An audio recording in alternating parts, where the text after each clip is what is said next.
Selamat siang, salam sejahtera bagi kita semua. Perkenalkan, nama saya Agustina Merdeka Ningrum, mahasiswa PPG dalam jabatan Angkatan 3 tahun 2023, Program Studi Biologi Universitas Negeri Yogyakarta. Saya mengajar di SMA Pangudi Luhur Vanlit Muntilan.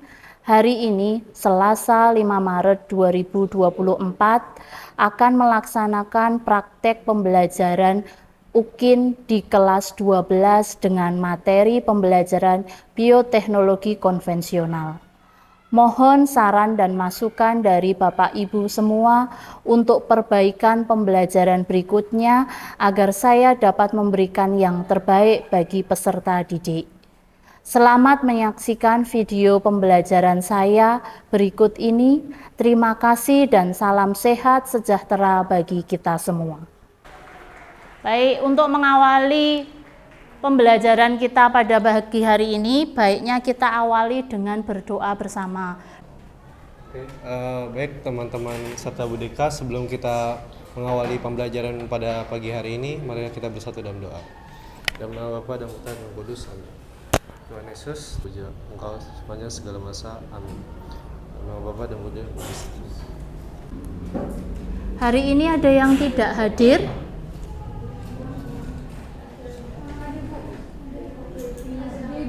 Gebi, kenapa Gebi? Sama Adet, kenapa? Izin. Mari kita lanjutkan. Teman-teman silakan mencermati di sekitar Anda, lalu persiapkan dulu alat pembelajaran Anda. Termasuk jika ada sampah di sekitar Anda, tolong itu dibersihkan. Itu ada kertas-kertas, silakan dibersihkan. Kemudian kalau sudah peralatan untuk pembelajaran silakan disiapkan terlebih dahulu. Lanjutkan. Nah, silakan Anda cermati. Di antara kalian adakah yang pernah minum yogurt? Ya.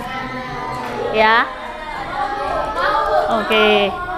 Pastinya Anda familiar dengan ini. Ya.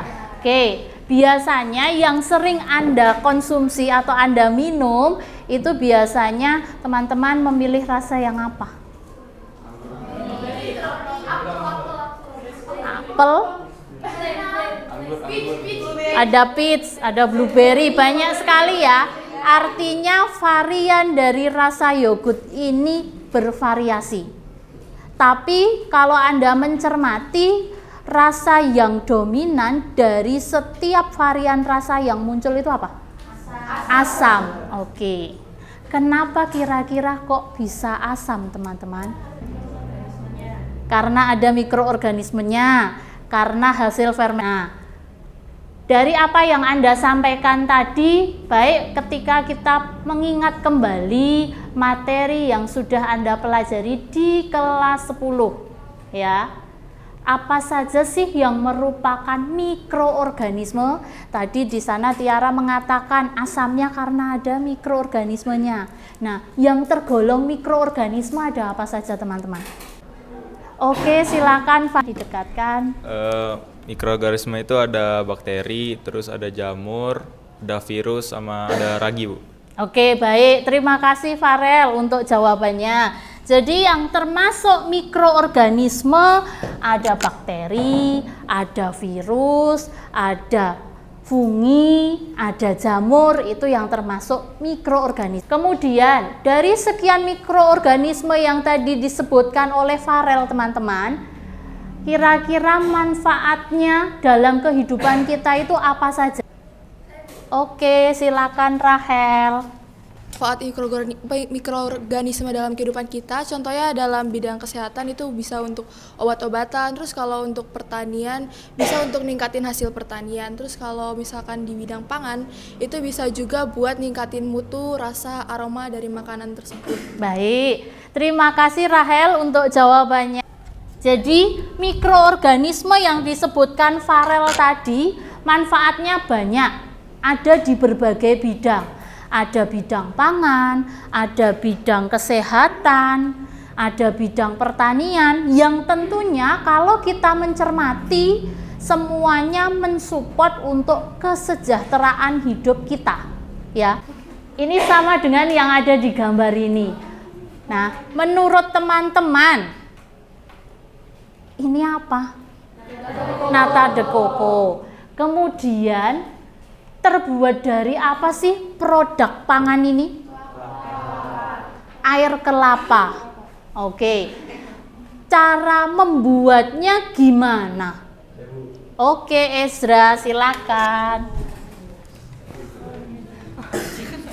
Baik. Fermentasi, Bu. Fermentasi, ya. Cara pembuatannya dengan cara fermentasi. Anda juga sudah mendapatkan materi fermentasi pada topik metabolisme ya. Kemudian kira-kira dari air kelapa mengalami fermentasi, jadilah nata de coco, gitu kan? Nah, kira-kira jenis bioteknologinya apa? Apa, Ezra? Konvensional. Konvensional. Baik. Jenis bioteknologinya konvensional atau kita kenal dengan istilah tradisional ya. Kita juga punya tempe. Kita sering makan ya di Rafter ya. 1 minggu sekali pasti ada menu mendoan atau tempe garet, benar kan ya? Oke. Nah, dari situ kita perlu tahu juga terbuat dari bahan apa? Bahan bakunya apa, teman-teman? Kedelai. Kemudian cara membuatnya seperti apa? Difermentasi. Kemudian jenis bioteknologinya sama enggak dengan yang nata de coco tadi? Apa? Konvensional. Dari contoh 3 contoh yang saya sudah bawa tadi, teman-teman sudah mempunyai gambaran ya terkait apa yang akan kita pelajari hari ini. Mengapa sih kita harus belajar mengenai biotek? Oke, Kaila, silakan. Kalau manfaat kita belajar mengenai bioteknologi sendiri, yang pertama tuh setahu saya supaya kita paham tentang sifat-sifat mikroorganisme, supaya mereka bisa kita manfaatkan untuk memproduksi barang dan jasa. Dan dari barang dan jasa yang diproduksi ini, kehidupan manusia akan jadi lebih maju dan sejahtera. Gitu. Oke, baik. Terima kasih Kaila untuk jawabannya. Benar ya teman-teman, kenapa sih kita harus mempelajari biotek? Yang pertama, kita bisa cermati, kita paham dulu sifat atau karakteristik mikroorganisme. Karena mikroorganisme yang disebutkan tadi di awal ada beraneka macam, pasti ada sifat yang memberikan dampak positif ke kita, ada juga yang negatif ya. Nah, yang positif itu bisa kita manfaatkan teman-teman untuk apa? Untuk menghasilkan produk barang dan jasa. Di mana produk barang dan jasa ini nanti akan kita pakai dalam kehidupan kita. Sehingga kehidupan kita 1 semakin maju, 2 semakin sejahtera. Karena dihasilkan produk-produk yang bisa kita manfaatkan untuk memenuhi kebutuhan kita. Tanpa itu semua, belum tentu kehidupan kita semaju sekarang ini. Artinya, mikroorganisme itu tidak selalu sifatnya negatif, teman-teman. Ada yang sifatnya positif, yang justru mendukung kehidupan kita sehari-hari. Kemudian untuk tujuan pembelajaran kita hari ini, yang pertama tujuan pengetahuan, melalui diskusi peserta didik mampu menjelaskan prinsip dasar bioteknologi konvensional dengan benar. Lalu yang kedua, melalui diskusi peserta didik mampu menjelaskan proses bioteknologi konvensional dengan benar. Lalu yang berikutnya tujuan keterampilan, melalui pengamatan dan diskusi, peserta didik mampu mengklasifikasikan produk pangan yang termasuk bioteknologi konvensional dalam tabel dengan benar. Kemudian tujuan sikap, melalui diskusi dan presentasi, peserta didik mampu berpartisipasi aktif dalam pembelajaran dengan baik. Untuk rencana pembelajarannya, kelas akan dibagi menjadi 6 kelompok. Kemudian teman-teman akan diberi LKPD, silakan dicermati dan diselesaikan sesuai dengan petunjuknya. Kemudian nanti presentasi hasil LKPD, lalu kita menarik kesimpulan dari apa yang kita pelajari hari ini. Kemudian untuk teknik penilaiannya, tadi ada 3 tujuan, pengetahuan, keterampilan, dan sikap. Maka penilaiannya juga ada 3 hal, pengetahuan berupa hasil pretest dan posttest, kemudian keterampilannya hasil LKPD berupa tabel produk pangan bioteknologi konvensional, lalu sikap yang ingin diamati adalah gotong royong atau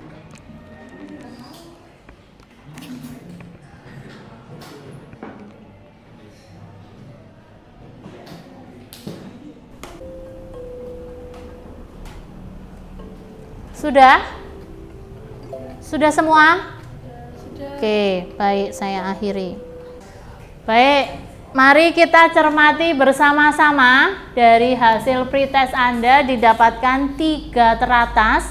Yang pertama itu ada Hatra, yang kedua ada Kayla, dan yang ketiga ada Laudi. Untuk yang lainnya menyusul di bawahnya. Baik, tidak mengapa, nanti akan kita perdalam dari hasil yang Anda miliki ini tadi untuk memulai pembelajaran kita pada pagi hari ini. Sekarang saya akan membagikan beberapa sampel dari produk penerapan bioteknologi ya. Jangan diapa-apakan dulu ya. Jangan diapa-apakan dulu. Nah, dari produk-produk yang saya berikan tadi teman-teman, silakan Anda cermati dulu. Tidak boleh diminum ataupun dimakan ya. Silakan dicermati baik komposisi ataupun yang lainnya. Kemudian mari kita lihat setelah Anda mencermati, apa pendapat kalian setelah melakukan pengamatan produk pangan tersebut? Silakan Arabella. Bu, saya izin tanya. Kalau misalnya produknya kayak gini, dia pakai mikroorganisme apa buat proses pembuatannya? Oke, baik. Terima kasih Arabella. Dari kelompoknya Arabella itu dapatnya nata de coco, teman-teman. Nah, dia tanya mikroorganisme apa yang dipakai untuk proses pembuatan itu. Apa saja yang kalian ingin ketahui setelah mengamati produk makanan tersebut? Oke, Laudi silakan. Saya penasaran sama cara membuat produknya itu gimana, Bu? Oke, penasaran dengan cara membuat produknya. Dari produk yang dimaksud masih melanjutkan punyanya Arabella ya. Kalau punyanya kelompok Arabella nata de coco, mikroorganismenya apa? Ada masalah yang dipertanyakan. Begitu pula dari kelompoknya Lodi, dia dapat keju. Cara membuatnya gimana? Itu juga jadi permasalahan yang nantinya akan kita pecahkan pada kesempatan kali ini. Baik, mari kita lihat. Teman-teman, silakan teman-teman duduk sesuai kelompok yang sama seperti pertemuan sebelumnya. Sekilas mengingatkan, ini adalah kelompoknya teman-teman. Kemudian pembagian LKPD dan penjelasannya Anda lihat atau cermati dari Google Classroom. Di situ sudah saya upload LKPD dan modulnya teman-teman. Nanti bisa Anda pakai untuk kegiatan kita pada pagi hari ini. Nanti tiap kelompok kan produknya beda-beda. Saya pinjem Ra. Oke. Nah, ada yang dapat nata de coco, ada yang dapat yogurt, ada yang dapat tempe, kecap, dan sebagainya.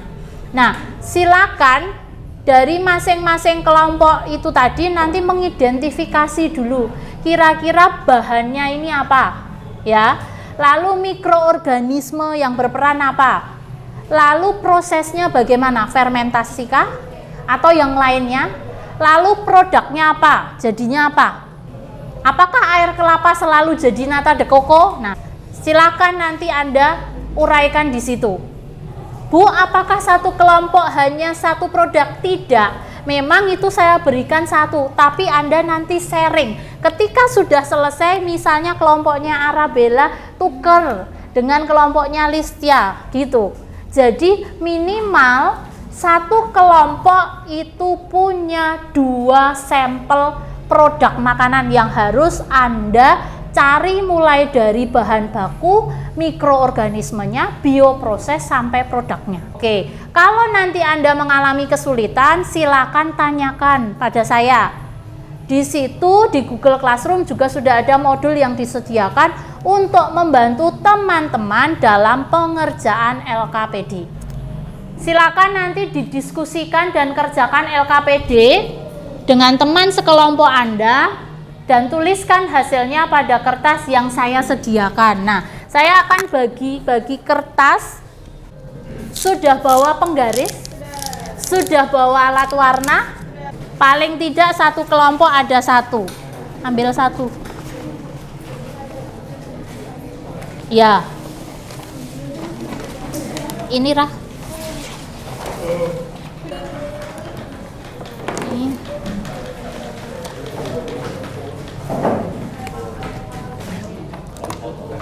Nah ini, contohnya seperti ini.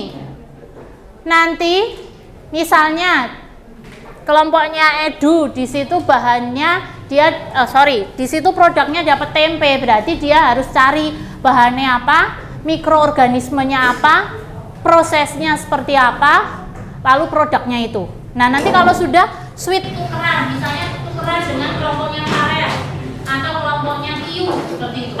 Anda buat seperti ini. Terus untuk hiasan sekreatif mungkin Anda silakan. Jangan lupa identitasnya. Ini juga sudah tertuang di LKPD-nya. Ya. Waktu Anda mendiskusikan sampai finishing pada pengumpulan dan pengolahan data ini adalah 25 menit. Terhitung sudah dari tadi saya menjelaskan. Paham ini? Silakan mulai bekerja.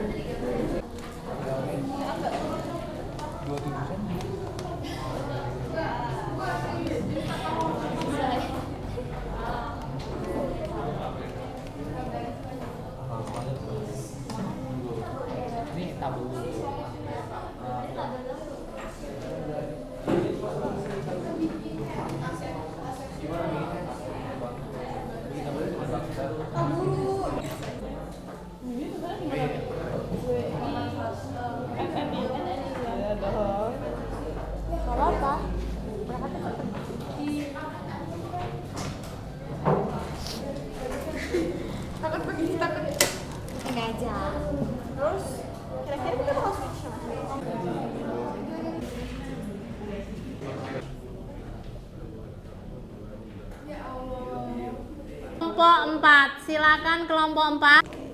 Selamat pagi Bu Deka dan semuanya. Pagi.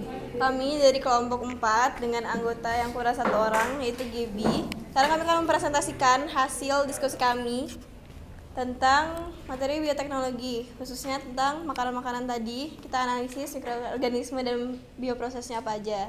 Nah, yang pertama itu ada yang di kelompok kami itu nata de coco. Nah, dia tuh bahannya dari air kelapa. Nah, mikroorganismenya itu ada Acetobacter psyllinum. Bioprosesnya adalah dengan fermentasi. Sama juga dengan produk keju. Dia pakai fermentasi, tapi mikroorganisme ini ada 2, ada Lactococcus lactis dan Lactobacillus bulgaricus. Nah, bahannya itu adalah susu. Selanjutnya.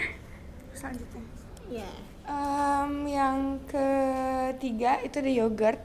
Bahannya susu. Untuk mikroorganismenya ada Streptococcus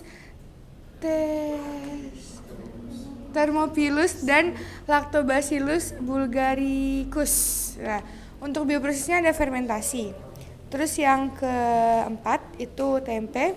Bahannya dari kedelai, mikroorganismenya dari Rhizopus sp dan bioprosesnya fermentasi. Oke, yang kelima ada tape. Itu bahan dasarnya itu ada singkong. Nah, itu bioprosesnya itu fermentasi. Fermentasinya itu ada mikroorganisme bernama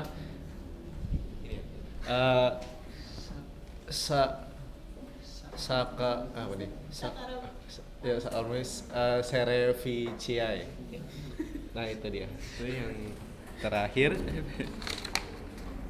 Oke, untuk yang terakhir Produknya itu kecap manis. Bahan yang difermentasiin itu kacang kedelai, terus terus mikroorganismenya itu Aspergillus sp dan Rhizopus sp. Terus bioprosesnya itu dia fermentasi. Ya. Oke, sekian dari kelompok kami. Makasih. Baik, kita beri aplaus untuk kelompok 4. Baik, mari kita lanjutkan untuk berikutnya, yaitu generalization atau penarikan kesimpulan dari apa yang sudah disampaikan oleh baik 5 maupun kelompok 4 yang tadi sudah mempresentasikan di depan diskusinya. Untuk kesimpulan yang kita bisa ambil dari diskusi kita pada pagi hari ini kira-kira apa? Oke, silakan. Kesimpulan yang bisa diambil dari pertemuan kali ini tuh kalau misalnya mikroorganisme itu bisa digunakan sebagai bahan untuk membuat suatu produk makanan. Contohnya kalau di kelompok saya ini bahan singkong itu bisa dibuat menjadi tapai dengan mikroorganisme Saccharomyces cerevisiae dengan proses fermentasi, di mana dia prosesnya itu mengubah dari karbohidratnya si singkong itu diubah menjadi glukosa yang lebih sederhana beserta alkohol dalam bentuk etanol, dan juga satu lagi ya pokoknya ada satu bahan lagi gitu, itu dari bentuk tapai. Terus habis itu kalau misalkan di kelompok kita juga ada yang yogurt, itu ngerubah susu itu menjadi asam laktat dengan menggunakan Lactobacillus bulgaricus dengan proses fermentasi juga. Jadi lebih ke ternyata mikroorganisme itu bisa digunakan untuk membuat suatu produk makanan yang bisa kita konsumsi. Gitu, Bu. Terima kasih Tiara. Jadi dari Tiara atau perwakilan dari kelompok 2 menyampaikan bahwa mikroorganisme itu bisa kita manfaatkan untuk menghasilkan produk pangan, teman-teman. Kelompok 2 mengambil 2 sampel bahan makanan. Ada tapai. Tapai itu ada 2 ya, bisa terbuat dari singkong, bisa terbuat dari beras ketan ya. Kemudian dia juga mengambil yogurt, yang mana dua-duanya menggunakan mikroorganisme dalam bioprosesnya. Bioprosesnya fermentasi butuh mikroorganisme atau ragi biasanya kita pakainya. Kemudian nanti menghasilkan produk tadi, ada tape, ada yogurt. Kalau yogurt bakteri ya, kita pakai bakteri. Nah, kemudian untuk kesimpulan yang lain dari kelompok lain, sebenarnya karena kita kan melihat kayak susu atau kacang kedelai itu kayak ya udah kacang kedelai aja. Soalnya kalau misalnya kita lakukan mikrobiologi terhadap bioteknologi terhadap produk-produk tersebut, itu akan membuat ya jadi sesuatu yang baru dan sesuatu yang berbeda dari yang sebelumnya itu. Jadi mungkin itu bisa digunakan dalam hal-hal lain, atau itu bisa digunakan untuk mengembangkan sesuatu. Jadi bukan hanya terbatas pada produk bahan awalnya aja atau bahan aslinya, tapi itu bisa dibuat menjadi sesuatu yang baru dan sesuatu yang berbeda dan tentu saja menguntungkan manusia. Oke, baik, terima kasih Keke. Jadi kalau tadi kelompok 2 mengatakan ternyata mikroorganisme bisa dimanfaatkan. Lalu Keke dari kelompok 6 dia concern ke bahan bakunya. Artinya pemanfaatan bahan baku itu, misalnya tadi dikatakan kedelai, kita tidak hanya bisa mengkonsumsi kedelai ya dalam wujud kedelai rebus saja misalnya, tapi kita bisa konsumsinya dalam bentuk tempe, kita bisa konsumsinya dalam bentuk kecap ya, yang notabene itu sama-sama memenuhi kebutuhan kita. Artinya semua untuk kebutuhan hidup kita. Jadi tidak selalu kita makan kedelai itu dari kedelai saja. Bisa dari tempe yang kita konsumsi, bisa dari kecap, bisa dari kita mengkonsumsi tahu, itu pasti juga ada kedelainya juga, kan sari-sarinya yang kita pakai untuk membuat tahu. Nah, artinya ada pemanfaatan bahan baku tersebut dengan mikroorganisme yang disampaikan oleh Tiara tadi. Jadi ada mixnya, ada keterkaitannya. Mari kita mencermati dari apa yang sudah dituliskan oleh kelompok 4 dan 5 ya. Kelompok 4 di sini dia menuliskan ada sekian 6, ada sekitar 6 produk ya. Semuanya mereka sharing ya. mulai dari nata de coco sampai kecap ya, kecap manis ya.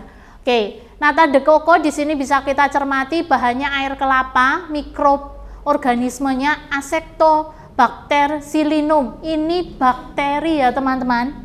Karena mikroorganisme kan ada bakteri, ada jamur, ada fungi. Nah, ini jenis bakteri yang berperan di dalamnya. Prosesnya fermentasi jadinya nata de coco yang kita bisa manfaatkan.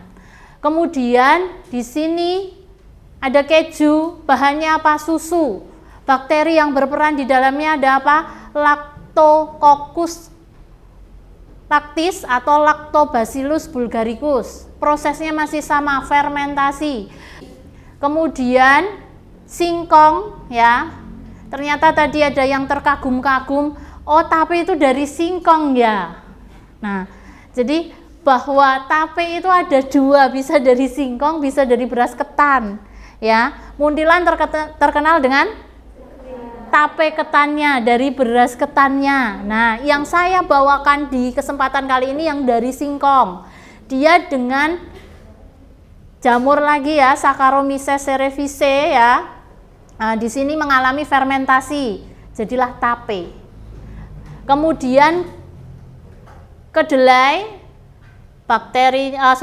jamurnya ada Aspergillus, ada Rhizopus, mengalami fermentasi menjadi kecap manis. Jadi dari 6 bahan itu tadi Anda sudah bisa memilah mana sih yang karena bakteri, mana sih yang jamur. Secara umum prosesnya sama, fermentasi, hanya bahannya saja yang berbeda tadi. Nah, dari sini kita tahu seperti tadi yang disampaikan bahwa bioteknologi adalah cabang ilmu yang mempelajari tentang pemanfaatan makhluk hidup, baik itu bakteri, yang di sini tadi ada bakteri, di sini juga ada bakteri ya, fungi, ataupun produk dari makhluk hidup, misalnya alkohol, asam organik, enzim, atau antibiotik, yang dalam proses produksi untuk menghasilkan barang dan jasa yang digunakan untuk manusia. Yang namanya bioteknologi itu mencakup, di sini ada agen bioteknologinya. Ini ada sel tumbuhan, ada sel hewan ya. Kemudian ada di sini gambaran mengenai bakterinya dan sebagainya. Kemudian mendayagunakan dengan memanfaatkan teknologi atau industri. Jadi kita memanfaatkannya menjadi produk dan jasa yang kita bisa pakai. Coba kalau nggak ada ini, ya kita hanya bisa mengkonsumsi kedelai tok, susu ya susu tok ya, tidak ada yogurt yang Anda sukai. Kemudian jenis biotek, selain biotek konvensional ini tadi teman-teman, ada biotek modern. Nah, tapi juga tergantung nyuci nih ya, pakai air bersih atau enggak. Nah, itu juga perlu diperhitungkan. Mikroorganismenya terlihat langsung. Ragi kita tahu, dicuci bersih, kedelai itu direbus, setelah itu kan ditaruh di tampah, tahu ya? Tampah itu semacam kayak nampan yang terbuat dari bambu itu loh. Nah, itu ditaruh di situ, terus dikasih ragi. Ragi kan kasat mata. Tuh. Kemudian dibiarkan, habis itu dibungkus, diperam dalam jangka waktu tertentu sampai nanti terbentuk miselium-miseliumnya, jadilah tempe. Ini contohnya, ada selain tempe ada roti teman-teman, ada nata de coco ya, ada kecap, ada yogurt, ada keju. Nah, ini adalah contoh yang lainnya. Kemudian kelebihannya, nah di sini pemanfaatan bioteknologi biasanya untuk menghasilkan pangan dan minum, penghasil protein. Kalau yang kita diskusikan hari ini fokus pada bagian nomor 1, penghasil makanan dan minuman. Kemudian tentu ada positif, ada negatifnya. Ya, Mer? Oke. Untuk yang pertama, dampak negatifnya munculnya mikroorganisme patogen baru. Patogen itu apa, Angel? Penyebab penyakit ya. Terus menyebabkan alergi pada sebagian orang. Mungkin ada ya yang alergi susu kedelai. Ya. Kemudian sekarang dikumpulkan hasil pekerjaan teman-teman. Oke. Mana? Oh iya, tertempel. Oke, yang lainnya dijadikan satu sini. Oke, baik. Sudah lengkap, mari kita mulai. Waktu mengerjakan 5 menit. Dimulai dari sekarang.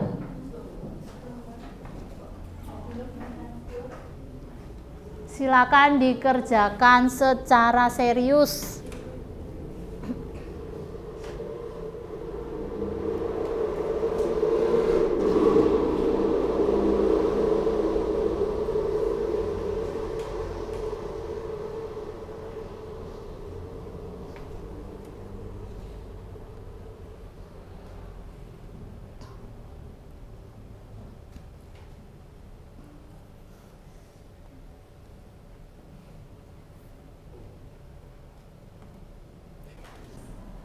Sudah ya?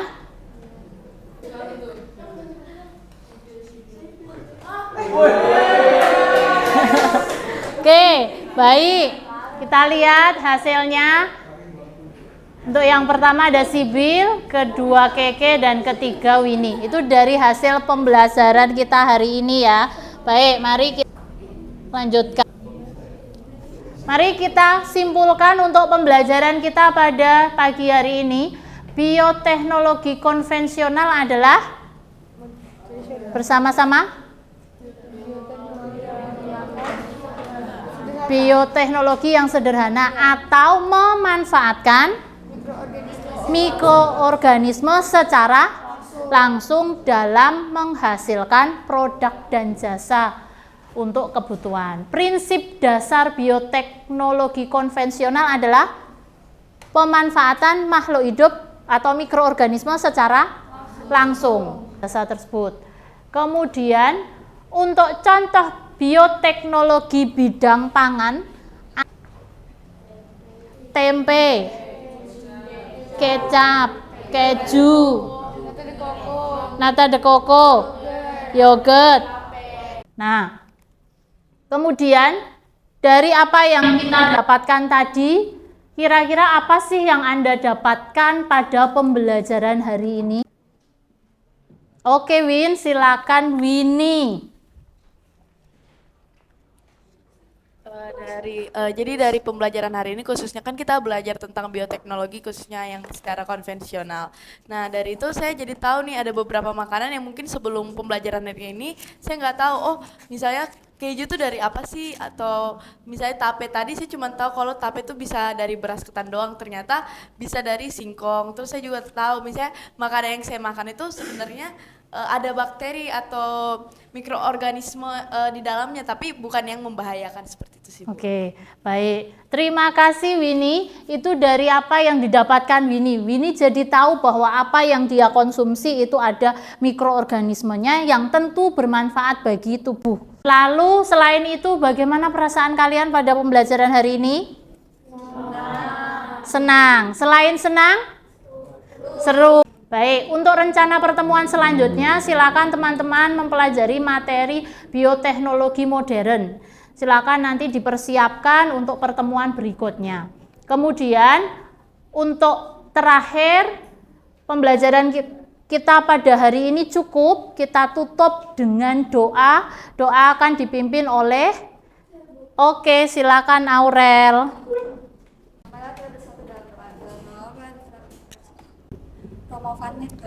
Amin. Terima kasih Aurel. Terima kasih teman-teman. Selamat pagi, selamat melanjutkan pembelajaran berikutnya. Berkah dalam.